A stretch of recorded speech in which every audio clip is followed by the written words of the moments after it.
I think we all are now aware of what is Kawasaki disease and what are its complications. So I just want to reiterate that Kawasaki disease is an acute childhood systemic immune vasculitis of unknown etiology. The disease is complicated by coronary artery lesions, and it is characterized by abnormal inflammation and an atypical immune response. Genetic factors, particularly variations in genes that are associated with immune system, contribute to the risk of developing this condition. So, what is the role of immune system? What is the role of innate immune system in Kawasaki disease? So, an overt immune reaction is considered to be the dominant feature of KD, and significant activation of immune responses, especially of the innate immune system, is believed to be significantly associated with the development of coronary artery lesions. IVIG and monoclonal antibodies against interleukins and TNF-alpha, they inhibit the overactivated immune response efficiently, again signifying the role of immune system in the pathophysiology of this disease. So this would help us in further evaluating assessment of the innate immune responses, would help in further understanding of the cellular signature of immune cells, and that is what is required. So innate immunity plays a very important role in KD pathogenesis. If we see this histopathological photomicrograph, and this is the section taken from one of the autopsy cases of a patient with Kawasaki disease, we can see over here that there is lot of inflammation going on in the vessel wall. And these inflammatory cells are infiltrating not only the intima but also the media and the adventitia. So there is a transmural inflammation. And what was found on immunohistochemical analysis was that the immune cells, they were primarily composed of histiocytes, and the histiocytes dominated the inflammatory infiltrate. They were CD68 positive, and the neutrophils were also there, which were mainly infiltrating the media of the coronary artery. So in most of the autopsy cases, monocytes and macrophages are found to be the dominant cell population, followed by neutrophils and lymphocytes. So histologically, coronary arteritis, it usually begins at 6 to 8 days after the onset of KD, and the inflammation rapidly involves all layers of the artery. And when the immunohistochemical analysis of the tissue sections is performed, it usually reveals presence of monocytes, CD68 positive, CD80 negative, CD163 positive macrophages, and CD66 positive neutrophils, and also lymphocytes in the arterial wall. But the major cell population found in these lesions are the cells of the innate immune system, that is monocytes, macrophages, and the neutrophils. And these infiltrating immune cells, they release a lot of pro-inflammatory cytokines like IL-1 beta and TNF, which also contribute to development of endothelial lesions and coronary artery lesions. The activated macrophages and neutrophils, therefore, they are believed to play a very important role in the inflammatory process in KD, starting from initiation of the vascular wall damage, that is the arteritis, vasculitis, up to the stage of aneurysm formation.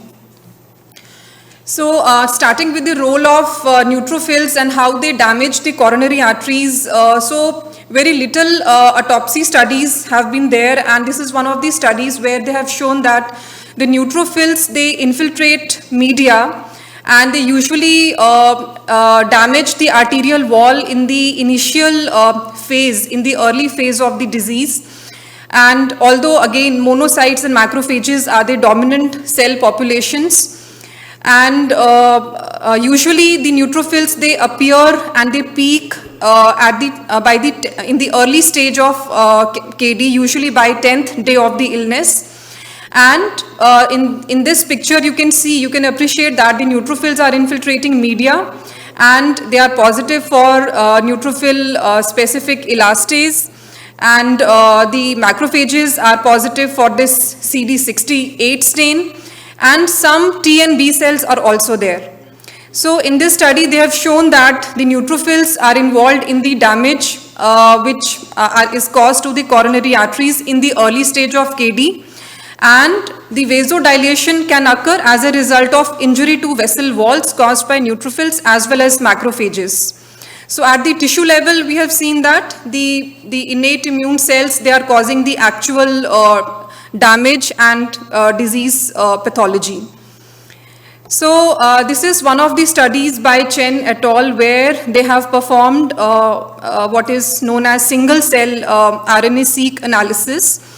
And in this technology, this is a very recent and a very robust technology by which we can analyze any tissue, any biological sample, peripheral blood, tissue specimens, and also the any biological material which we think that it could be involved in a disease pathology.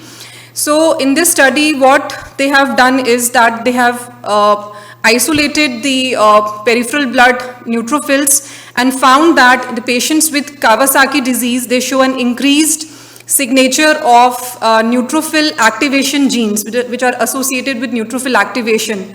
For example, interleukin 1 beta, CXCL8, IL6, S100A8, FC gamma receptor 1b, CCL3, L1, S100A9, PAD14, CCL4. So all these genes which are associated with increased neutrophil activation and chemotaxis, so they were found to be elevated in patients with Kawasaki disease.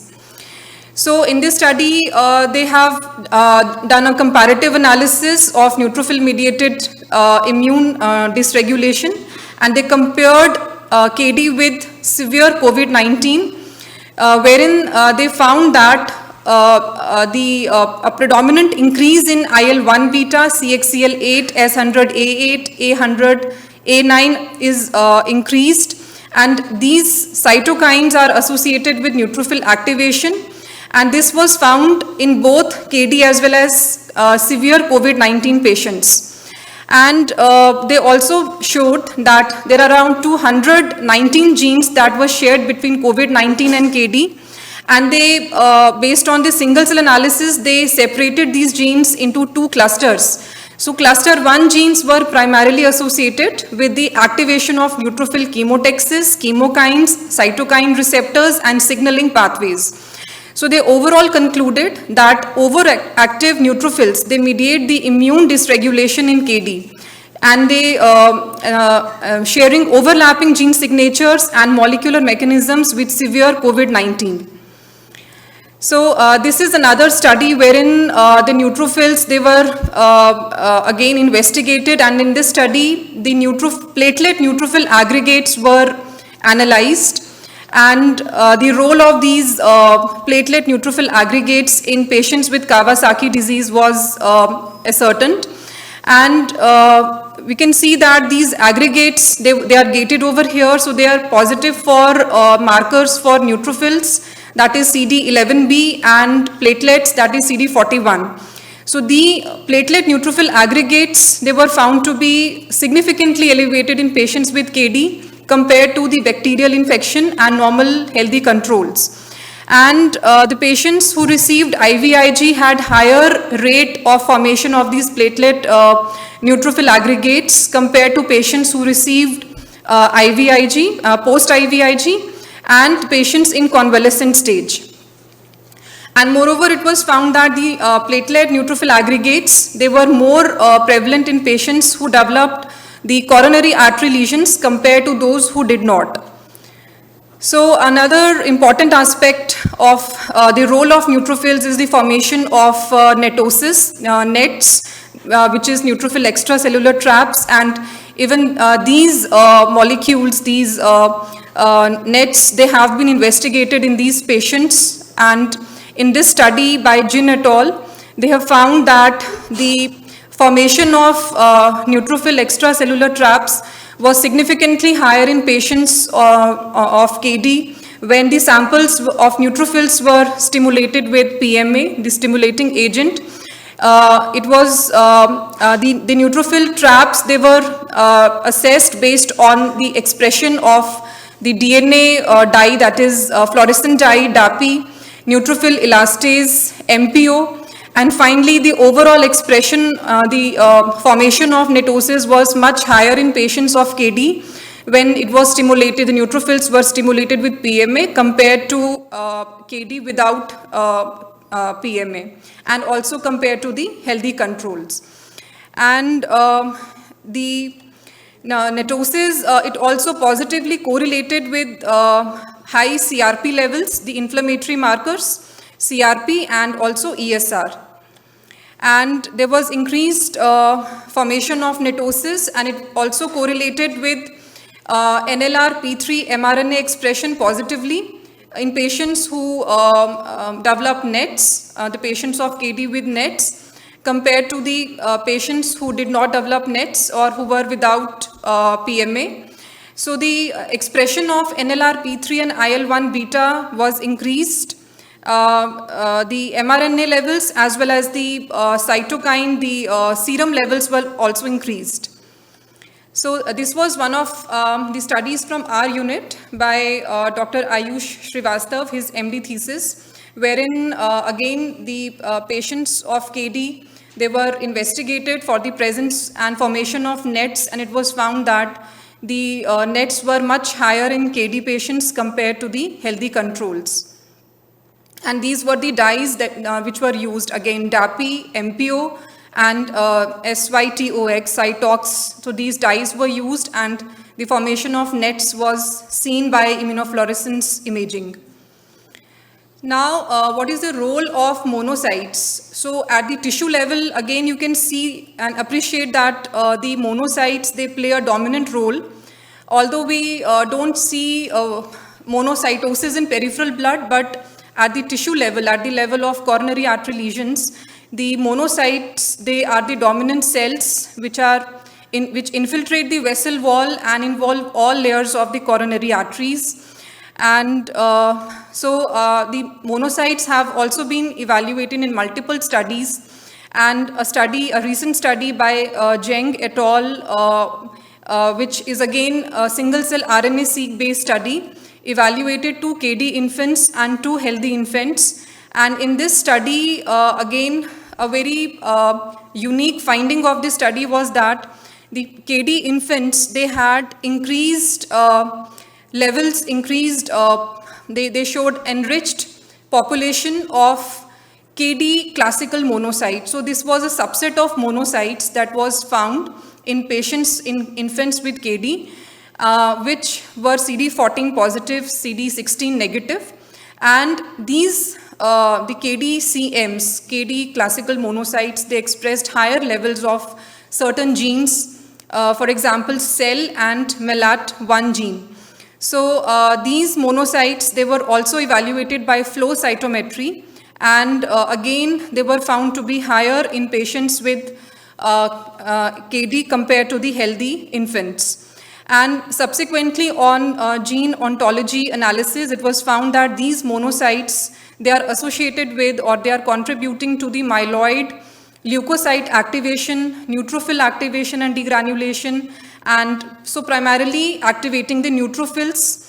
And finally, they concluded that this KD-CM subset, KD classical monocyte subset, that is expressing this marker cell, was associated with neutrophil activation, and this could be responsible for causing vasculitis in patients with KD through activation of neutrophil inflammasome.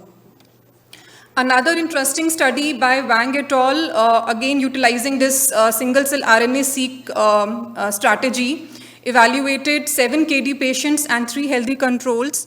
And in this study, they found that the patients of KD, before receiving IVIG, they had higher percentage of CD16 positive monocytes compared to those who had received IVIG, and also compared to the healthy controls. And the heat map of this single cell seq analysis shows that patients who had who had not received IVIG therapy and treatment naive, they expressed genes that are associated with or encoding for complement and complement receptors, cytokine receptors, immunoglobulin receptors, and S100 proteins, and there was down regulation of MHC class 2 genes.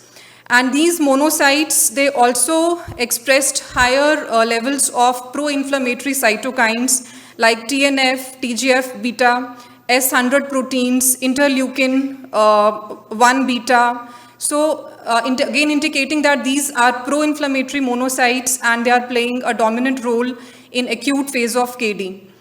So in this study, so the monocytes were the predominant cell population found, and most of the differentially expressed genes were coming from these monocytes in the acute phase, and they were expressing these pro-inflammatory mediators at a higher level, along with immunoglobulin receptors, along with reduced expression of MHC class 2 genes. Another nice study by Liu et al. Showed that the patients with Kawasaki disease, they they have a subset of monocytes which express these markers, again a unique subset expressing cell CCR1 and XAF1. So this subset of monocytes is enriched in patients with KD, and they performed multiple tests like single cell seq, flow cytometry, and showed the immunofluorescence based expression of these markers in these CD14 positive monocytes. So here you can see that the patients, the KD patients, they are expressing the monocytes of these patients are expressing these markers like DYSF and XAF1. So this specific subset is enriched in KD, and it was also found to be enriched in patients with COVID-19. However, these cells, they were not found in patients with influenza and also in healthy controls. And when the silencing of the genes was performed, the genes expressing for these monocyte markers CCR1, XAF1 and cell. So on silencing the genes for these in these monocytes expressing these markers, so it was found that along with silencing of these genes, the expression of the cytokines, the pro-inflammatory cytokines, was also reduced in KD and COVID-19 patients compared to the healthy controls. So in this study, so this subset was found, that is cell positive, CCR1 positive and XAF positive subset, which was found to be involved in vascular adhesion and injury to endothelial cells. The biological function is that cell and CCR1 genes, they mediate the interaction between monocytes and endothelium, and ZAF1 regulates the cell-to-cell adhesion, mediated damage and apoptosis. So the silencing of these genes can lead to reduced monocyte and endothelial adhesion. So we have also published a review article from our unit, and in this review article we have also highlighted the role of this single cell RNA-seq in assessing the innate and adaptive immune responses at single cell level in KD patients.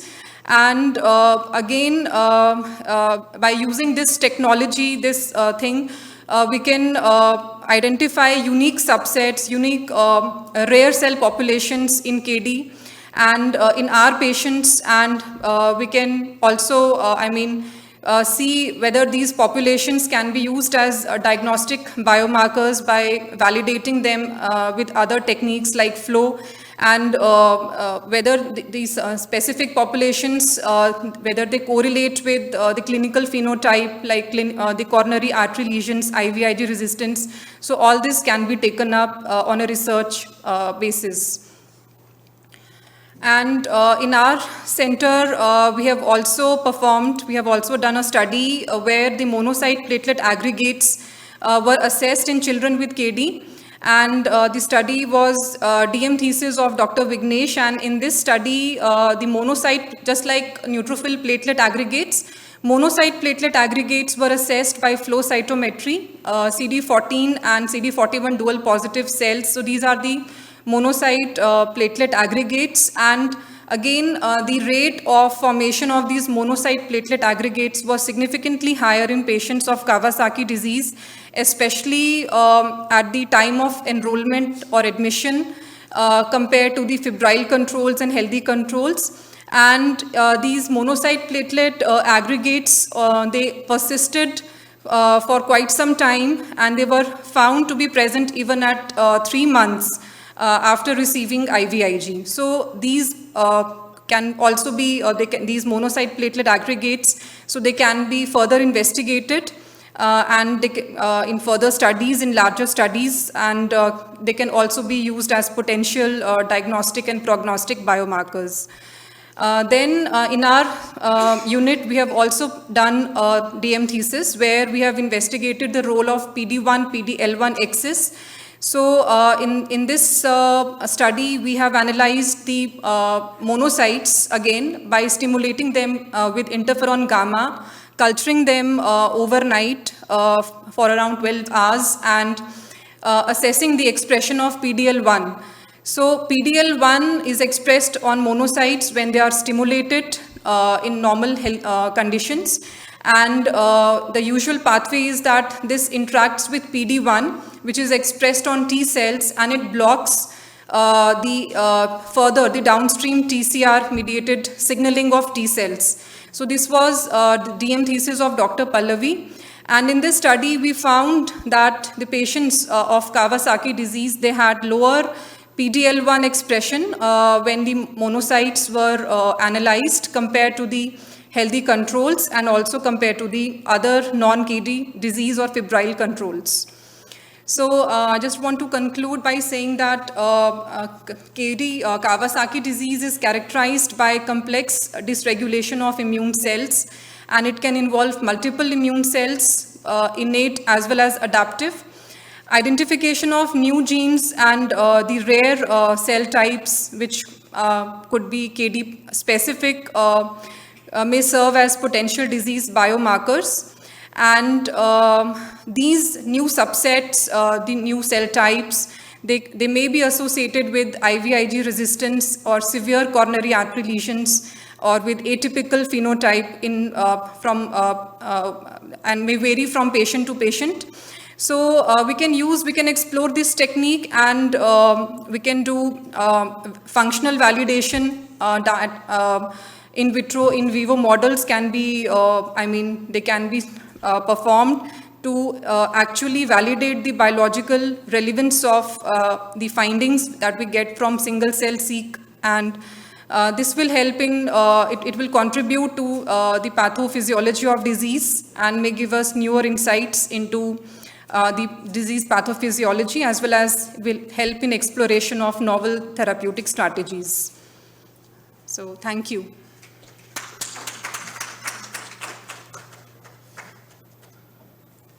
Thank you, Dr. Sanam. So do we have any questions?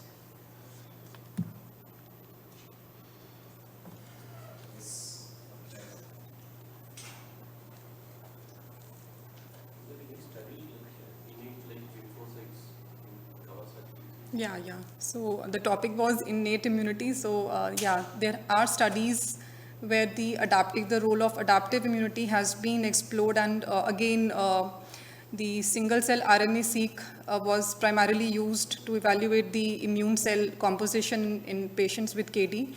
And in such studies, they have shown that the B cells, the role of B cells primarily, abundance of B cells, and they are expressing certain marker genes in patients with KD. And in some studies, they have done pre and post IVIG analysis of these B cells or adaptive immune cells. And in one of these studies, they have shown that the post IVIG, the B cells, they reduce, and the plasma cells with a specific phenotype, so they are increased. So there are studies on that as well.